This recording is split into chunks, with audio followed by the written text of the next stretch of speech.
2014-2015 ఏడాదికి కేంద్ర ఆర్థిక మంత్రి అరుణ్ జైట్లీ ప్రవేశపెట్టే బడ్జెట్ ఎలా ఉండబోతోంది? సామాన్యులకు రవంత మేలు జరుగుతుందా?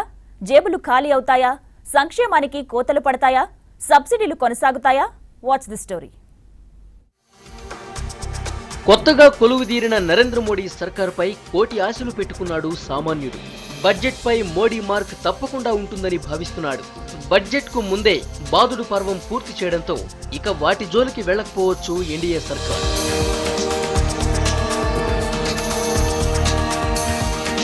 సంక్షేమ పథకాలను పనికిమాలినవిగా అరుణ్ జైట్లీ కామెంట్ చేశారంటే ఆయన మైండ్ సెట్ అర్థం చేసుకోవడానికి పెద్దగా కష్టపడక్కర్లేదు.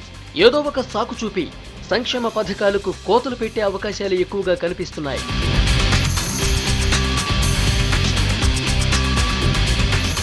ఆదాయ పన్ను పరిమితి మినహాయింపుపై ఎన్నో ఆశలు పెట్టుకున్నారు ఎంప్లాయీస్. మినహాయింపు పరిమితిని ప్రస్తుతం ఉన్న 2 లక్షల నుంచి 3 లక్షల వరకు పెంచుతారన్న అంచనాలు ఉన్నాయి.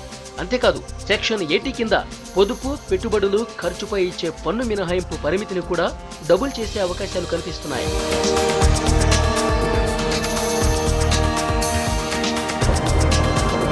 అరుణ్ జైట్లీ బడ్జెట్ పై కొండంత ఆశలు పెట్టుకున్నాయి పారిశ్రామిక వర్గాలు. ప్రోత్సాహకాల రూపంలో తమకు సర్కార్ మేలు చేస్తుందని భావిస్తున్నాయి. మోడీ సర్కార్ కూడా ఇందుకు అనుగుణంగానే అడుగులు వేస్తోంది. బంగారంపై దిగుమతి సుంకాన్ని తగ్గించాలని ఎప్పటినుంచో డిమాండ్ చేస్తోంది గోల్డ్ మార్కెట్. ఒకవేళ తగ్గించడం వీలు కాకపోతే కొంతకాలం పాటు ఇంపోర్ట్ డ్యూటీకి మినహాయింపు ఇవ్వాలని కోరుతోంది. పసిడి వ్యాపారుల డిమాండ్కు అనుకూలంగా సర్కార్ నిర్ణయం తీసుకునే అవకాశాలు కనిపిస్తున్నాయి.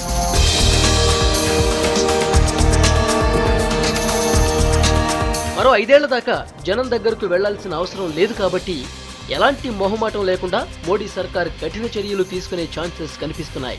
ఆర్థిక వ్యవస్థను గాడిలో పెట్టడానికి తప్పవంటూ కఠిన చర్యలను సమర్థించుకోనూ వచ్చు.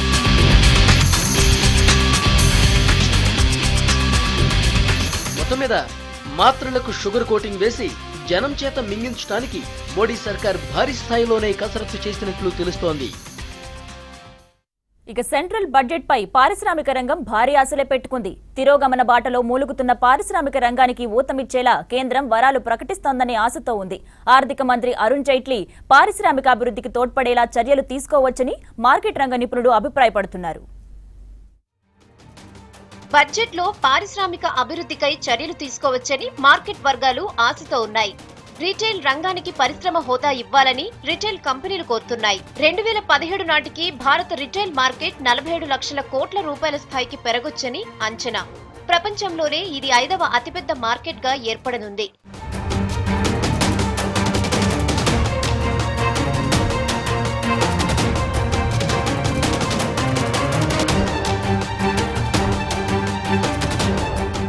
పరిశ్రమలను ఆదుకునేలా బడ్జెట్ ఉంటుందని ఇప్పటికే సంకేతాలు వెలువడ్డాయి. ఆటోమొబైల్ సెక్టార్ కు ఎక్సైజ్ సుంకం తగ్గింపు గడువును మరింత పెంచింది కేంద్రం. ఆటోమొబైల్స్ పై విధించే ఎక్సైజ్ సుంకాన్ని తగ్గించిన కేంద్రం ఆ గడువును డిసెంబర్ వరకు పొడిగించింది. బడ్జెట్ లో పన్నుల విషయంలో కాస్త సడలింపు ఉంటుందని ఆశిస్తోంది ఆటోమొబైల్ సెక్టార్. బడ్జెట్ లో చిన్న, మధ్య తరహా కంపెనీలకు ప్రోత్సాహకాలు అందుతాయని ఎక్స్పెక్ట్ వ్యక్తం చేస్తున్నాయి ఎంఎస్ఎంఈ కంపెనీలు. దేశీయ ఫుడ్ ప్రాసెసర్లకు అనలిటికల్ ల్యాబ్ల ఏర్పాటుకు రాయితీలు ఇవ్వడంతో పాటు ప్రాసెస్డ్, నాన్ ప్రాసెస్డ్ ఆహార ఉత్పత్తులపై ఎక్సైజ్ డ్యూటీని తగ్గించాలని ఇండస్ట్రీ వర్గాలు కోరుతున్నాయి. ముఖ్యంగా దేశవ్యాప్తంగా ఒకే రకమైన పన్నును విధించడంతో పాటు వ్యాపార అనుమతుల విషయంలో సింగిల్ విండో కమిటీలను ఏర్పాటు చేయాలని కోరుతున్నాయి. కార్పొరేట్ ట్యాక్స్ ను 30% నుండి 20% వరకు కుదించాలని కోరుతోంది. This year we are expecting the industries will do very well because all these years the industries were declining because of non-stable policies and government doesn't have any vision actually, and because of unstable government also that was one of the reason. Because of the stable government we are expecting that this year we will have industries will do very well and industries will rise like anything. Corporate వర్గాలకు ఊతమిచ్చేలానే ఈ budget ఉండొచ్చని ఆర్థిక రంగ నిపుణులు కూడా అభిప్రాయపడుతున్నారు. ఎఫ్డీఐలకు మరింత వెసులుబాటు కల్పించి దేశంలోకి విదేశీ పెట్టుబడులను భారీగా సమీకరించే దిశగా కేంద్రం అడుగులు వేస్తోంది. జనరల్ ఇండస్ట్రీ పరంగా ఆ ఇండస్ట్రీని వాళ్ళు ఎలా ఎంకరేజ్ చేయాలనే పద్ధతిగా ఉంటుంది. అంటే ప్రతిసారి బడ్జెట్లో సిగరెట్ల మీద ట్యాక్స్ పెంచుతూ ఉంటారు. సో అది ఎలాగో పొగాకు ప్రోడక్ట్ల మీద, సిగరెట్ల మీద ఎలా పెంచుతారు. కానీ మిగతా విషయాల్లో ట్యాక్సెస్ ఎక్కువ పెంచుతారని నేను అనుకోవట్లేదు. ఈసారి ఇండస్ట్రీ ఫ్రెండ్లీగా ఉంటుంది.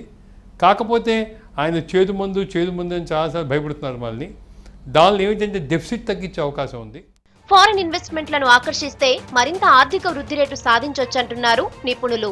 దేశ ఆర్థిక వృద్ధి రేటు ప్రగతి బాట పట్టాలంటే పారిశ్రామిక రంగానికి పెద్దపీట వేయాలంటున్నారు మార్కెట్ రంగ నిపుణులు. మోడీ సర్కార్ తొలిసారి ప్రవేశపెట్టబోతున్న బడ్జెట్ ఎలా ఉండబోతోంది? ప్రజలపై వరాల జల్లు కురిపిస్తుందా లేక వాతలు పెడుతుందా? కఠిన చర్యలు తప్పవా? సబ్సిడీలు కొనసాగుతాయా? What's the story.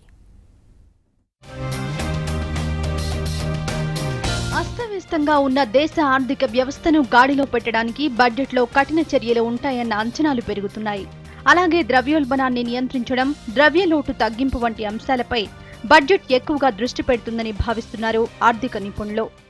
కొత్తగా వచ్చినటువంటి ఫైనాన్స్ మినిస్టర్, ఆర్థిక మంత్రికి ఎవరికైనా ఇన్ఫ్లేషన్ తగ్గించాలని, ఫిస్కల్ డెఫిసిట్ తగ్గించాలని, జీడిపి వృద్ధి రేటును పెంచాలని ఇప్పుడు గత కొద్ది రోజుల అనుభవం దృష్ట్యా కూడా మామూలుగా మనకు ఈ ఆశలు వ్యక్తం చేస్తూ ఉన్నారు.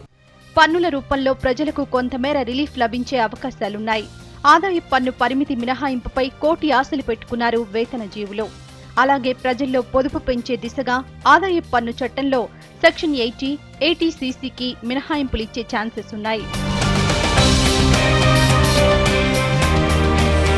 సబ్సిడీలను తగ్గించే దిశగా బడ్జెట్లో నిర్ణయాలు ఉండొచ్చు.